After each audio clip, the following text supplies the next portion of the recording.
Hi friends, मैं फिर हाजिर हूँ एक नई कहानी के साथ। आखिर क्यों एक बाप को उसकी औलाद कभी समझ ही नहीं पाती। दिल थाम कर पढ़ें। एक दिन जब मैं घर से गुस्से में बड़बड़ाते हुए निकल आया था और बस स्टैंड की तरफ आगे बढ़ने लगा, तो मैं मन ही मन बड़बड़ा रहा था। पता नहीं कितने पैसे छुपा के रखे हैं, लेकिन मेरे लिए एक बाइक नहीं ले सकते। अब मैं यहाँ से चला जाऊँगा और तब तक वापस नहीं आऊँगा जब तक मैं खुद के पैसों से बाइक नहीं खरीद लेता। इतना सोच ही रहा था कि तभी मेरे पैर में मुझे कुछ चुभने का एहसास हुआ। नीचे देखा तो समझ में आया कि जल्दबाजी में पापा के जूते पहन आया हूँ। उन जूतों में कील उभरी हुई थी जो मेरे पैर में बार बार घाव किए जा रही थी। लेकिन उस समय गुस्सा अधिक था तो मैं बड़बड़ाते हुए आगे बढ़ गया। एकाएक मुझे याद आया कि मैं पापा का पर्स भी साथ ले आया हूँ।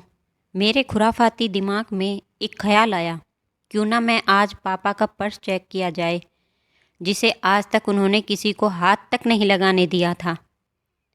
पता नहीं कौन सा खजाना छुपा है इस पर्स में जो किसी को हाथ नहीं लगाने देते थे। जब मैंने पापा का वह पुराना पर्स खोलकर देखा तो उसमें पैसे तो नहीं मिले, लेकिन पैसों की जगह पर एक डायरी रखी हुई थी।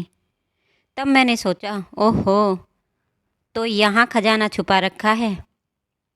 मैं समझ रहा था कि यहाँ पापा ने लिखा होगा कि किस से कितने पैसे लेने हैं और किसको कितने पैसे दिए हैं, लेकिन मैं गलत था।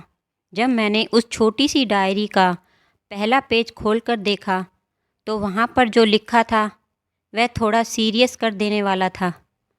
डायरी में जो लिखा था उसे पढ़ने के बाद मेरे चेहरे पर जो एक्सप्रेशन थे वह गायब हो चुके थे, क्योंकि डायरी में वैसा कुछ नहीं लिखा था जैसा मैं सोच रहा था।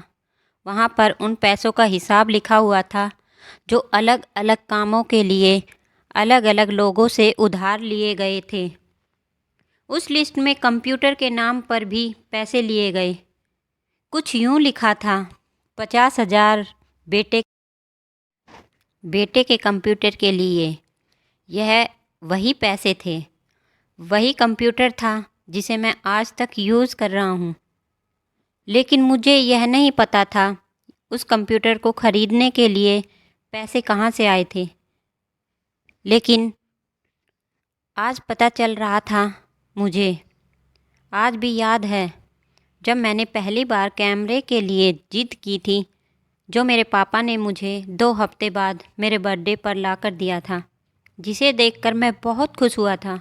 और मुझे खुश देखकर मुझसे कहीं ज़्यादा अगर कोई खुश हुआ था तो वह थे पापा। अब मेरे चेहरे एकदम गायब हो चुका था। जब मैंने आगे का पन्ना पलटा तो वहाँ पर कुछ विशेज़ लिखी हुई थी। पहली जो विश थी उसमें जो लिखा हुआ था, अच्छे जूते पहनना। यह बात मेरी कुछ समझ नहीं आई। तभी मेरा पाँव अचानक सड़क पर भरे हुए पानी पर जा पड़ा और तभी मेरे पाँव में कुछ गीलेपन होने का एहसास हुआ। जब मैंने जूता उतार कर देखा तो उसका तला टूटा हुआ था। यह देखकर मुझे डायरी में लिखी बात याद आ गई। तभी मुझे माँ पापा की कही बातें भी याद आ रही थी कि कैसे माँ जब कहा करती थी पापा से, अब तो जूते पुराने हो गए हैं, नए ले लीजिए, तो पापा अक्सर यह कहकर टाल दिया करते थे, जूते अभी और चलेंगे, अभी कुछ दिन पहले ही तो लिए थे। मुझे आज समझ आ रहा था कि कितने दिन और चलेंगे। साथ ही साथ यह भी समझ में आ रहा था कि पापा पर्स क्यों छुपा कर रखते थे। तभी उस डायरी को पढ़ते हुए बस स्टैंड पर पड़ी बेंच पर आ बैठ गया। अब उस डायरी का आखिरी पन्ना बचा हुआ था। उस पन्ने को जब मैंने पलट कर देखा तो वहाँ कल की डेट लिखी हुई थी। तारीख के नीचे लिखा हुआ था 50,000 रुपये बाइक के लिए। बस इतना पढ़ा और दिमाग सन्न रह गया। अब मेरे मन में कोई सिकवा गिला नहीं बचा था, बस मेरी आंखों में आंसू चले आ रहे थे। मुझे आज तक नहीं पता तब मैं क्यों क्यों रोए जा रहा था। अब मैं जल्दी से घर की तरफ भागा, लेकिन जूतों की वह कील पाँव में अब तक घाव बनाने में कामयाब हो चुकी थी। मैंने जूतों को रास्ते में ही निकाल कर फेंक दिया और भागते लड़खड़ाते हुए घर जा पहुंचा। लेकिन पापा घर पर नहीं थे। मैं समझ गया वे कहाँ गए होंगे। मैं सीधा पास वाली बाइक की एजेंसी की तरफ भागा।